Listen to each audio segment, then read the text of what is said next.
नहमदुहु व नसल्ली अला रसूलिल करीम अम्मा बाद अऊज़ु बिल्लाहि मिनश शैतानिर रजीम बिस्मिल्लाहिर रहमानिर रहीम व मा खलक़तुल जिन्ना वल इंसा इल्ला लियअबुदून सदक़ल्लाहु मौलाना अज़ीम व सदक़ रसूलुहुन नबियुल करीम ला इलाहा इल्लल्लाहु मुहम्मदुर रसूलुल्लाह कुर्रतु ऐनी बिका या रसूलल्लाह सल्लल्लाहु अलैहि वसल्लम।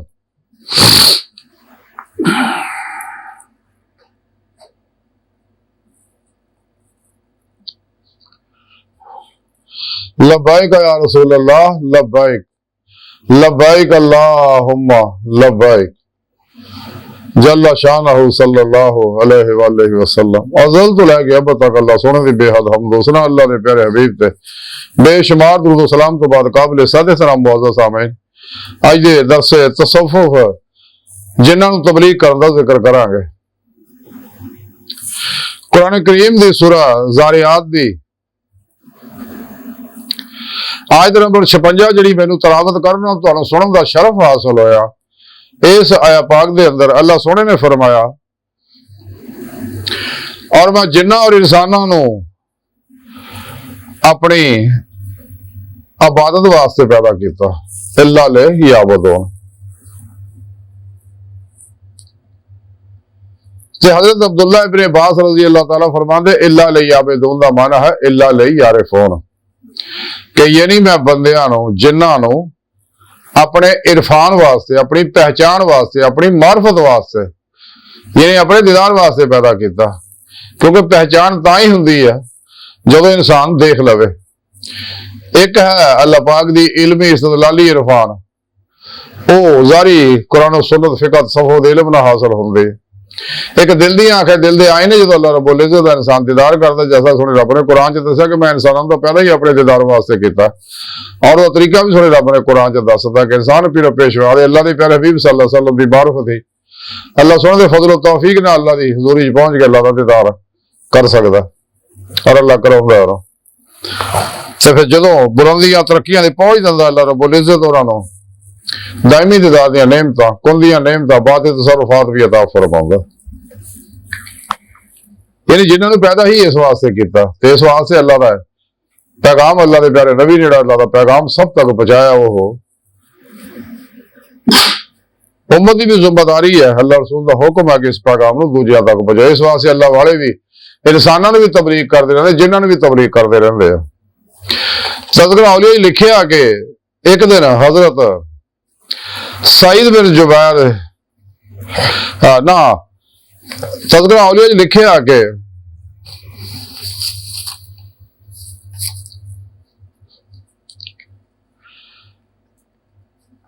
एक दिन हजरत अब्दुल्ला नमाज़े फजर पढ़न तो बाद ना नमाज़े फजर दा पढ़न वास्ते मस्जिद च गए वक्त तो पहले ही चले गए। तो जदों आप उत्थे गए मस्जिद दे विच तो देखा कि दरवाजा लग्या ते अंदरों आवाज आ रही है कोई दुआ कर रहा बाकी लोग आम ही कह रहे उची दे के आवाज आ रही है।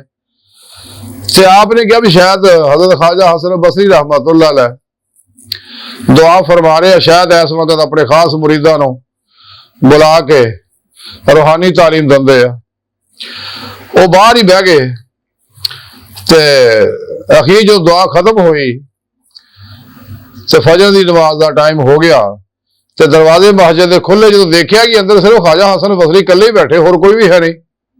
वो बड़े हैरान होए भी इन्ने लोग सके आवाज आ रही आमीन दी सी। वो बड़े परेशान होए ते वो कहन लगे हजरत ख्वाजा हसन बसरी रहमतुल्लाह हजूर है कि अंदरों आवाजा आ रही सी तुसीं दुआ कर रहे थे ते आमीन दी आवाजा कर रही हुण तां इत्थे कोई भी नहीं हैगा तो मेहरबानी फरमाओ। आपने बड़ा टालिया उन्होंने लेकिन वो सरार करन लगा बहुत नहीं जी दसो एक ही मामला। आप कहने लगे इस गल तो दसी मेरे वादा कर फिर किसी जिक्र नहीं करेगा मेरी जिंदगी च इस मामले का। उन्हें वादा किया कहता जनाब मैं नहीं करता जिक्र दसो। आप फरमाया जन्नात है जिहड़े मेरे को आउंदे ने ते मैं उन्होंने तबलीग करना है ओह अल्लाह दीन सिखण आंदे रूहानी तालीम मेरे को हासिल करना आउंदे ने।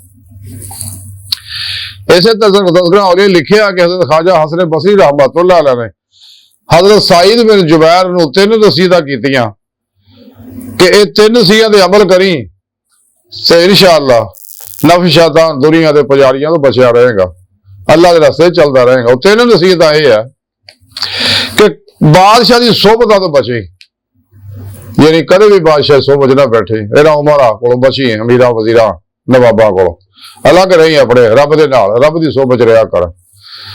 दूसरा है कदे किसी औरत के नाल कलिया ना, औरत को कलिया ना मिले जिंदगी च, कदे गलती ना करे।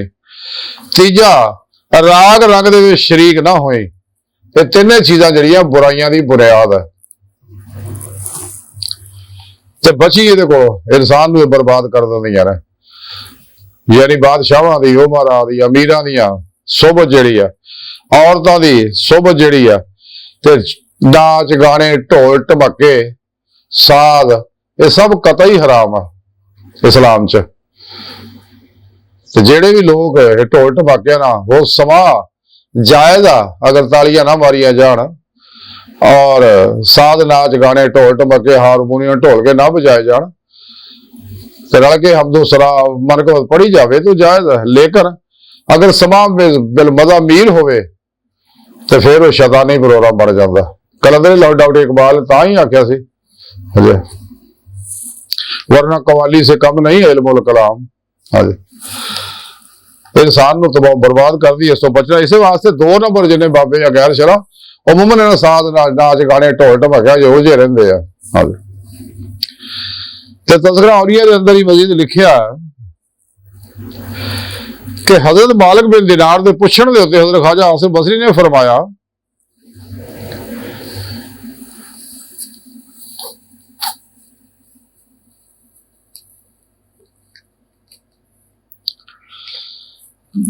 कि मर्द की तबाही जिहड़ी है,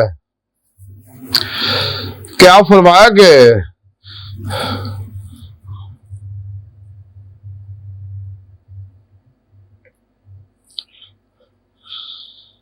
हजरत मालिक बिन दिनार रहमतुल्लाह अलैह कहन लगे हसन बसरी नूं कि तबाही जिहड़ी वो की है। तो फिर पूछया कि मुर्दा दिली दा मफहूम की है।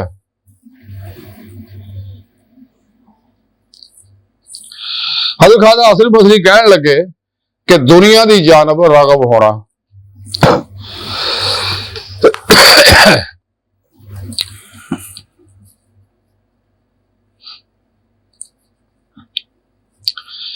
इसे तरह तज़किरा और मजीद लिखा कि हजरत ख्वाजा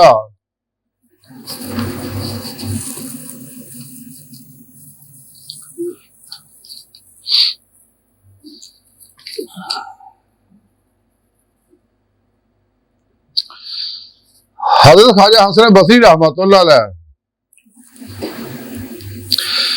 जदों आप दा आखिरी वक्त आया ना ते आप हसन लग पे मौत दे वेले निज़ा दे वक्त च।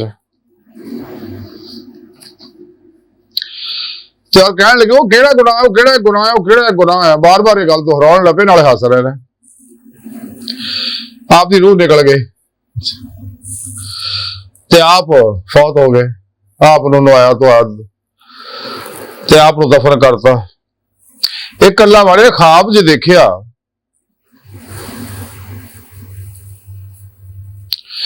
पूछया कि मौलो मलकन मौत ने भी सख्ती के बारे को दसो, ते मौत के वेले तुसी की कह रहे थे को केड़ा गुनाह केड़ा गुनाह। आप कहन लगे कि मैनू जो मेरा निज़र आलम सी फरिश्ता मैनू गैब तो फरिश्ता नूं आवाज आई थोड़ा जरा सख्ती करो, इहदा गुनाह एक रह गया। तो मैं तां उहनूं पुछना जी केड़ा गुनाह है भाई, वो केड़ा गुनाह है, केड़ा गुनाह है। हाँ जी,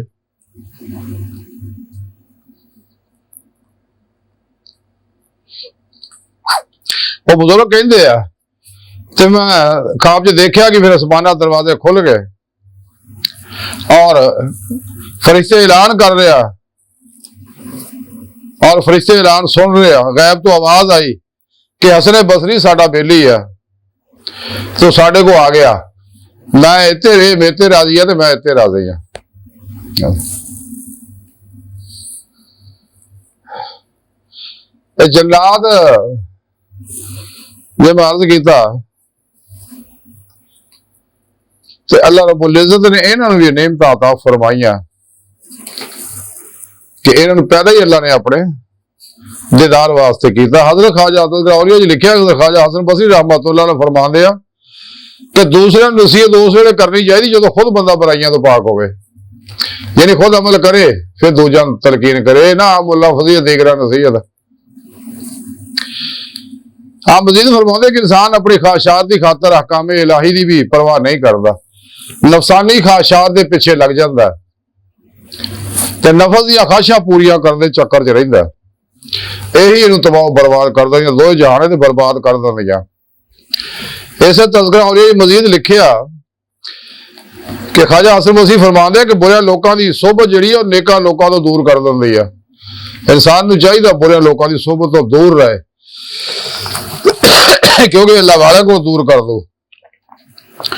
आप मजीद फरमाते हैं कि तौरात दे अंदर लिखिया कि किनात करने वाला शख्स मखलूक तो बेनियाज हो जाता है, वो कदे भी मखलूक का सवाल ही नहीं होंदा हैगा, उसकी जिंदगी तवक्कुल वाली हुंदी है। आप मजीद फरमाते हैं कि जन्नत महज अमल ना नहीं नीयत ना हासिल होनी है कि जिहदी नीयत सही है, जैसा कहती से पाक जन्नत वाला माल बिन नियत कि अमल का दारोमदार इंसानी नीयत है।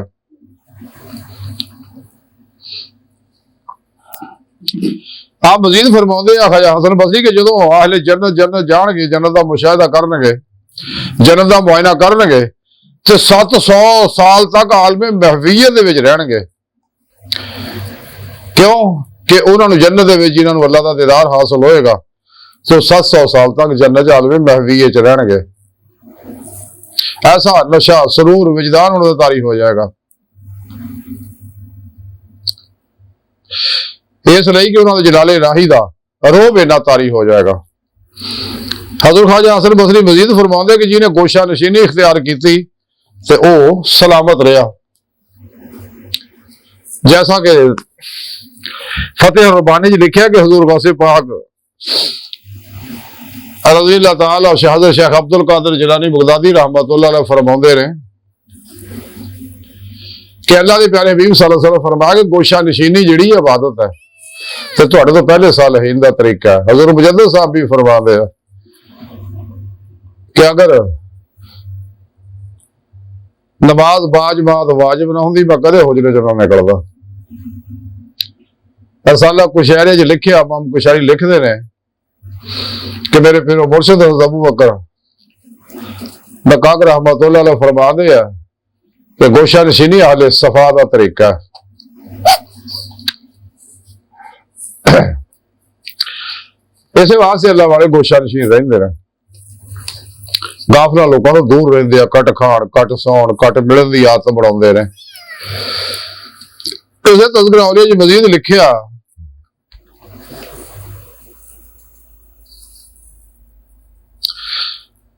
क्या फरमाते जिन्हें गोशा नशीनी इख्तियार की थी वो सलामत रहा, क्योंकि अल्लाह की सोबत जो रहना, अल्लाह का जिक्र इबादत करनी बढ़ना, वो अंदर फिर अनवारात वधदे ने, अंदर रोनी हुंदा ते रूह को परवाज पैदा हुंदी है ते दीदे मौला दी नेमत हासिल हुंदी है। इंसान नूं जिस मकसद वास्ते अल्लाह ने इंसानां नूं पैदा कीता ਉਹਦਾ तरीका भी सुने रब ने कुरान च दस दिता है।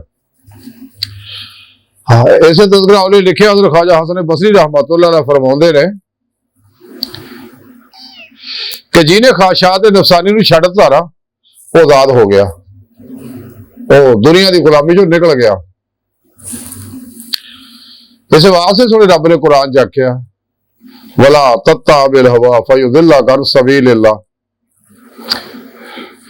कि कदे नफस की ख्वाहिश ते अमल ना करो, तुहानू अल्लाह की राह तो रोक दो, यानी वो रस्ता है अल्लाह तक जाता, वालल्लाह कसदु सबील सीधा रस्ता अल्लाह तक जाता। कुरान दस्या वाना इला रब्बिकल मुंतहा, इंसानों तुहाडी आखिरी मंजिल तुहाडा रब है।